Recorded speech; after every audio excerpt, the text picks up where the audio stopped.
Damn it. ఏంటిటా కుండబద్దలు కొడతా అట్ట. నమస్కారం, కుండబద్దల ప్రేక్షకులకి స్వాగతం.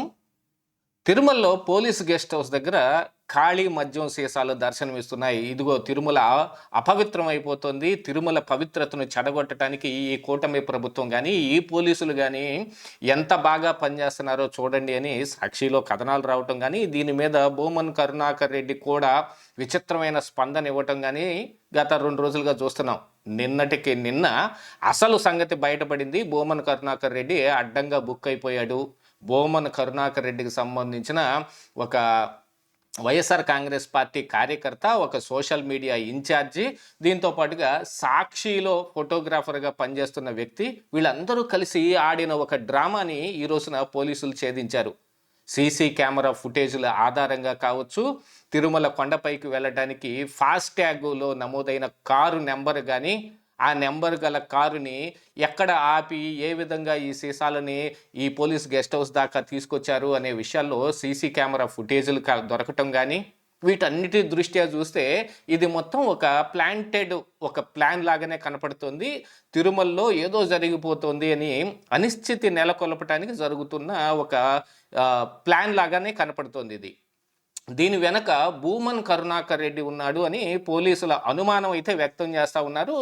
వాళ్ళు ఖచ్చితంగా ఆయనే అని చెప్పకపోయినా ఈ సాక్షి విలేకరిని కానీ, సాక్షి ఫోటోగ్రాఫర్ని కానీ, లేకపోతే వైఎస్ఆర్ కాంగ్రెస్ పార్టీ సోషల్ మీడియా ఇన్ఛార్జిని కానీ, ఇక భూమన్ కరుణాకర్ రెడ్డి అనుచరుడుగా వ్యవహరిస్తున్న ఆ వైసీపీ కార్యకర్తను కానీ, వీళ్ళందరినీ అదుపులోకి తీసుకోవడానికి చాలా ప్రయత్నమే చేయాల్సి వచ్చింది.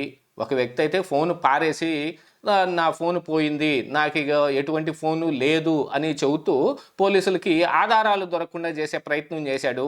కానీ ఫోన్ నెంబర్ ఆధారంగా చూస్తే ఈ తంతు జరిగిన దాని మొత్తం ఈ సెల్ ఫోన్ సిగ్నల్స్ ఆ తదితర ప్రాంతాల్లోనే ఉండటం, అక్కడక్కడే సంచరిస్తూ ఉండటం గమనార్హంగా చూడాలి.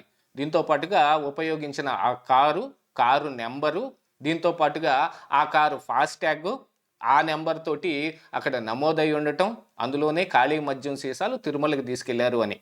తిరుమలలో ఎటువంటి స్కామ్ జరిగినా కానీ, లేకపోతే ఇలాంటి ఏదైనా ఒక భాగవతం జరిగినా కానీ దాని వెనక దాదాపుగా భూమన్ కరుణాకర్ రెడ్డి ఉంటాడు అనేది ఎప్పటి వరకు ఉన్న బయటకు వచ్చిన కొంత సమాచారం ప్రకారంగా చూస్తే అదే కనపడుతుంది.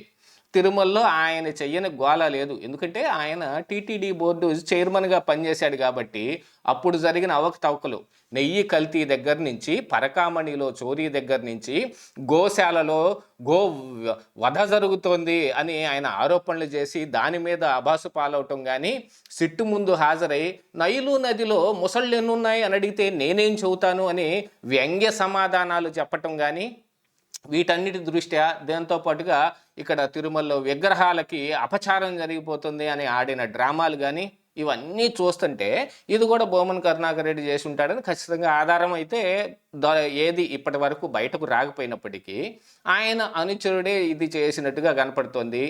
అంటే ఇప్పుడు తిరుమలలో ఇట్లాంటి ఏదో ఒక డ్రామాలు కట్టి తిరుమల మీద అనునిత్యం ఏదో ఒక విషయాన్ని చిమ్ముతూ బిఆర్ నాయుడు ఆ టీటీడీ బోర్డు చైర్మన్ అయిన దగ్గర నుంచి భూమన్ కరుణాకర్ రెడ్డి ప్రయత్నం చేస్తూనే ఉన్నాడు. అసలు కూటమి అధికారంలోకి వచ్చిన తర్వాత అందులో జరిగిన స్కాములు, అసలు శాలువాలు సైతం అవి ఖచ్చితంగా ఈ పాలిస్టర్ శాలువాలని కొనుక్కొచ్చి సిల్క్ శాలువాల పేరుతోటి 1400 రూపాయలు ఒక్కొక్క శాలువాకు వెచ్చించిన అందులో అది డూప్లికేట్ శాలువానే. శాలువాల వ్యవహారం కానీ, కల్తీ నెయ్యి వ్యవహారం కానీ, ఇక తిరుమలలో ఎవరికి ఇష్టం వచ్చిన విధంగా వాళ్ళకి గెస్ట్ హౌసులు కట్టుకుంటానికి ల్యాండ్ అలాట్మెంట్ చేయటం కానీ, ఇక వైఎస్ఆర్ కాంగ్రెస్ పార్టీకి ఆస్థాన గురువు లాంటి ఒక స్వామీజీకి కూడా అక్కడ ఓ పెద్ద గెస్ట్ హౌస్ కట్టుకుంటానికి చోటు ఇవ్వటం, ఆయన పక్కన ఉన్న వాటన్నిటిని కూడా ఆక్రమించటం, ఇవన్నీ జరిగిన వ్యవహారాలు మొత్తం బయటకు వస్తుంటే ఇందులో ఒక కుట్రా కోణం కూడా కనపడుతోంది. పరకామణిలో రవి అనే వ్యక్తి అందులో డాలర్లు చోరీ చేస్తూ పట్టుబడితే ఆయన ఆస్తులు కొంత స్వామివారి పేరిట టీటీడీ బోర్డు పేరిటను చాలా ఎక్కువ మొత్తంలో వీళ్ళ పేర్ల మీద రాయించుకున్నారు.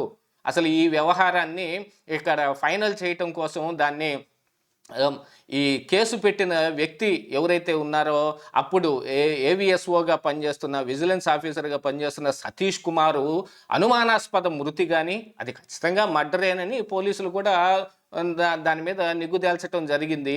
కానీ ఎవరు చేశారు, ఎందుకు జరిగింది అనేది ఇక తర్వాత తీయాల్సి ఉన్నా అలాంటి ఒక మరణం సంభవించగానే బోమన్ కరుణాకర్ రెడ్డి తెరపైకి రావటం అది ఆత్మహత్య. ఈ సిట్టు అధికారులు వేధిస్తున్న దాని ప్రకారంగా ఆయన ఆత్మహత్య చేసుకున్నాడు అని ఆయన ఈ విధంగా వీళ్ళు వేధిస్తున్నారని ఆయన ఫ్రెండ్స్ దగ్గర చెప్పాడు అని ముందుగా ఆయనే వస్తాడు. అదే విధంగా ఇది ఒక మోడస్ ఆపరెండి అనమాట. ఏదో ఒక వ్యవహారం అట్లా పేపర్లో రాగానే ఫస్ట్ స్పందించేవాడు బోమన్ కరుణాకర్ రెడ్డే ఉంటాడు. అంటే గుమ్మడికాయలు దొంగ ఎవరనంటే భుజాలు తడుముకున్నట్టుగా బోమన్ కరుణాకర్ రెడ్డి ప్రతిదానికి వస్తాడు. మొన్న జరిగిన ఈ వ్యవహారంలో కూడా ఖాళీ మద్యం సీసాలు అక్కడ దొరికిన వ్యవహారంలో సైతం ఫస్ట్ స్పందించిన వ్యక్తి ఎవరయ్యా అంటే బోమన్ కరుణాకర్ రెడ్డే. సాక్షిలో లోపల పేజీలో ఇంత పెద్ద ఆర్టికల్ కూడా రాశారు.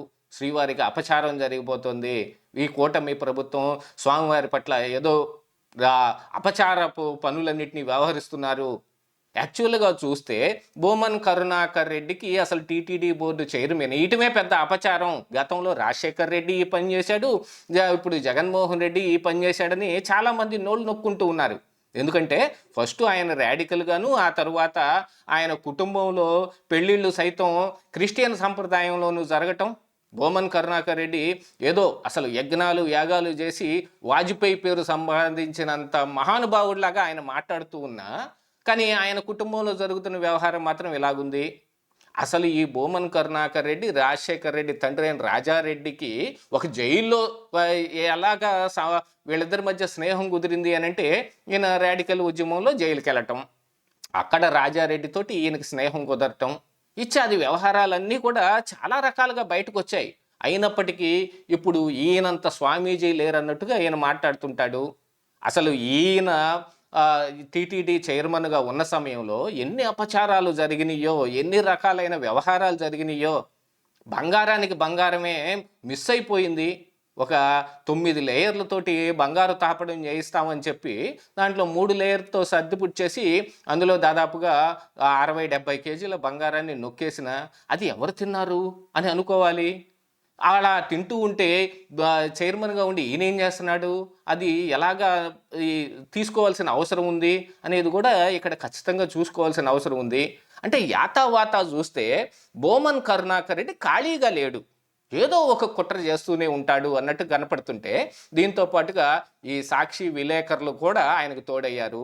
అంటే జగన్మోహన్ రెడ్డే ఇప్పుడు వెనకటికో సామెత చెబుతారు చూడండి, గేదె చేలో మేస్తా ఉంటే దూడ గట్టును మేస్తుందా అన్నట్టు జగన్మోహన్ రెడ్డి అనేక రకాలుగా మాట తిరగేయటం, లేనిపోనివన్నీ తానే నిర్మించాను, చంద్రబాబు నాయుడు క్రెడిట్ జోరీ చేస్తున్నాడని ఆరోపణలు చేయటం, ఇక లేనిపోని వ్యవహారాలన్నింటిలోనూ మెడికల్ కాలేజీలు పీపీపీ పద్ధతిని ప్రైవేటైజేషన్ కింద అభివర్ణించడం ఇలాంటివి చేస్తుంటే సాక్షి విలేకరులు ఇలాంటివిగా ఇంకేం చేస్తారు?